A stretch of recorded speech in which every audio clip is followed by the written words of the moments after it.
Hai, kalau hari ini Anda harus memilih mengikuti kata hati atau logika, mana yang akan Anda pilih?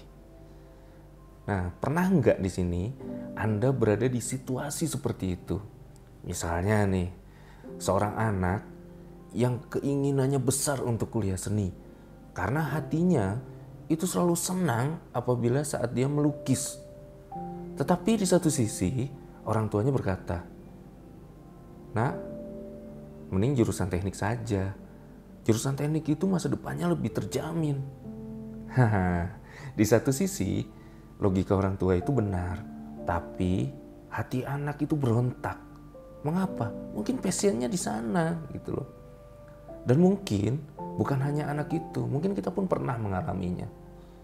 Pernah nggak di sini juga Anda merasa logika Anda itu berkata iya, tapi hati Anda menangis?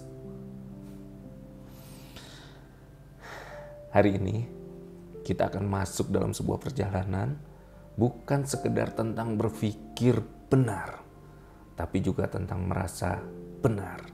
Inilah perjalanan menembus hati dan logika.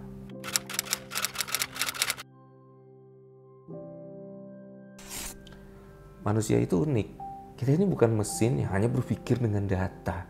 Dan kita juga bukan makhluk yang hanya digerakkan oleh perasaan kita. Kita ini adalah perpaduan antara dua kekuatan, yaitu hati dan logika.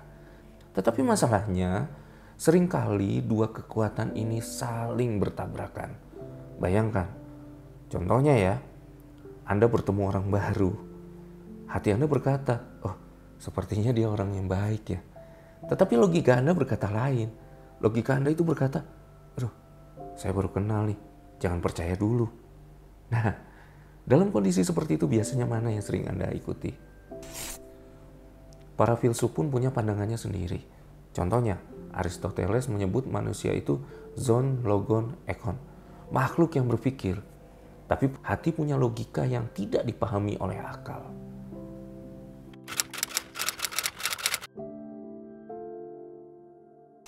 Ilmuwan pun punya pendapatnya sendiri. Contohnya Albert Einstein. Dia pernah berkata, "Intuisi adalah hadiah suci, logika adalah pelayan setia." Kita menciptakan masyarakat yang menghargai pelayan, tapi melupakan hadiahnya. Einstein di sini menemukan teori bukan hanya dengan perhitungan yang rumit, tapi berawal dari imajinasi dan intuisi, bisikan hati. Baru kemudian logika, rumus, dan eksperimen yang membuktikannya. Tanpa hati, ia takkan berani membayangkan hal mustahil. Tanpa logika, ia takkan bisa menjelaskannya ke dunia. Lihatlah Nelson Mandela. Setelah ia dipenjara, ia punya dua pilihan. Logika politik sederhana berkata, balas dendam.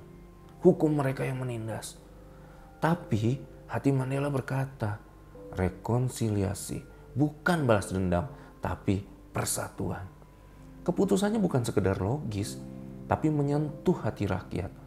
Itulah mengapa ia diingat bukan hanya sebagai presiden, tapi sebagai simbol kemanusiaan. Saya kenal seseorang nih. Dia ditawari pekerjaan dengan gaji yang cukup besar di kota besar. Logika berkata, ambil, itu masa depanmu. Tapi hatinya berkata, aku ingin pulang, mengajar anak-anak di desa, membangun desa. Dia bingung, gelisah, sampai gak bisa tidur ya. Sampai akhirnya dia memilih mendengarkan dua-duanya. Hatinya memberikan arah. Arahnya apa? Mengajar. Logikanya memberi strategi. Buka kelas online agar tetap punya penghasilan. Dari sini kita belajar, ternyata dua-duanya bisa dijalani dengan baik. Dan hari ini, hidupnya bukan hanya layak, tapi juga bermakna.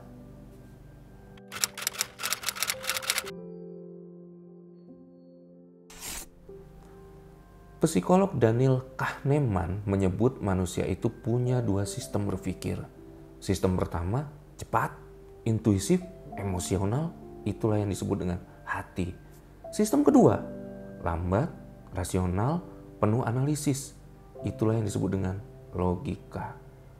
Neuroscience juga menjelaskan otak limbik itu mengendalikan emosi.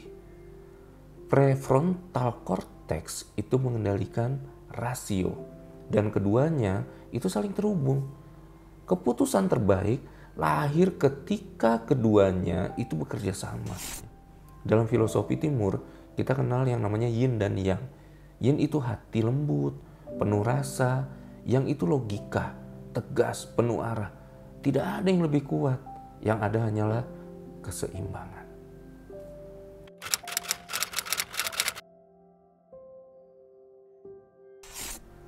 Bayangkan, Anda sedang memegang dua alat. Hati itu adalah kompas, logika itu peta. Kompas tanpa peta akan membuat Anda tersesat. Anda tahu arah, tapi tidak tahu jalan. Peta tanpa kompas itu membuat Anda bingung. Anda punya jalan, tapi tidak tahu mana yang benar. Sehingga keduanya itu harus berjalan seimbang. Hanya ketika keduanya dipakai bersama, perjalanan itu akan menjadi jelas. Mari kita sejenak bayangkan keputusan terbesar dalam hidup Anda. Contohnya apa? Pernikahan, pekerjaan, pendidikan, apalagi bisnis. Apakah Anda lebih banyak mendengarkan logika atau hati? Dan bagaimana hasilnya?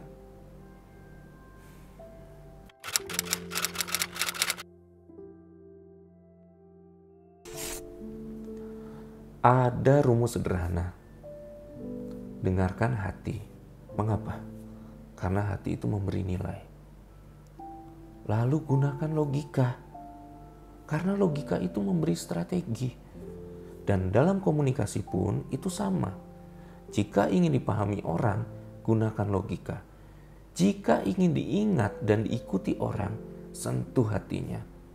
Pesan yang menembus logika akan lebih mudah dimengerti. Pesan yang menembus hati itu akan menggerakkan. Sehingga hati dan logika itu harus berjalan bersamaan.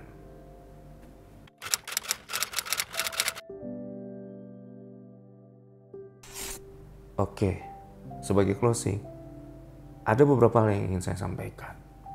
Bahwa keputusan terbaik itu bukan hanya yang masuk akal, tapi juga terasa benar di hati. So, mulai sekarang, sebelum Anda memutuskan sesuatu, tanyakan dua hal sederhana. Apakah ini benar di logika saya? Apakah ini juga benar di hati saya? Jika jawabannya ya, untuk kedua-duanya, maka Anda sedang berjalan di jalan yang tepat.